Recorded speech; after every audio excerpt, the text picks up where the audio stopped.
बुआ घर आईं और गांव के घर में आज रौनक लगी हुई थी। सभी को पता था कि उनकी लाडली बुआ आ रही हैं, जो कई सालों बाद विदेश से लौट रही थी।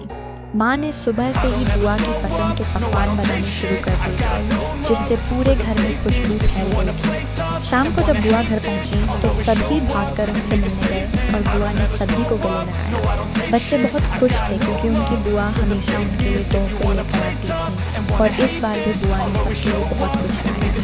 सबसे पहले बुआ ने बड़ी बहन को एक सुंदर सा सूट दिया और छोटे भाई को एक खिलौना कार दी जो बहुत आवाज करती थी। सबसे छोटी बहन को, जिसका जन्म बुआ के जाने के बाद हुआ था, उसे एक गुलाबी रंग की गुड़िया दी। रात को खाना खाते समय सभी बातें करते रहे। बुआ ने अपनी विदेश की बातें बताईं और घर की यादों को साझा किया। सभी ने बहुत खुशी से खाना खाया और बुआ के आने से पूरे घर में खुशी की लहर दौड़ गई थी। अगले दिन बुआ ने बच्चों के साथ खेला, उन्हें कहानियाँ सुनाई और उन्हें बहुत सारा प्यार दिया। बुआ के जाने का समय भी आ गया। सभी को बहुत दुख हो रहा था, पर बुआ ने वादा किया कि वे जल्दी ही वापस आएंगी।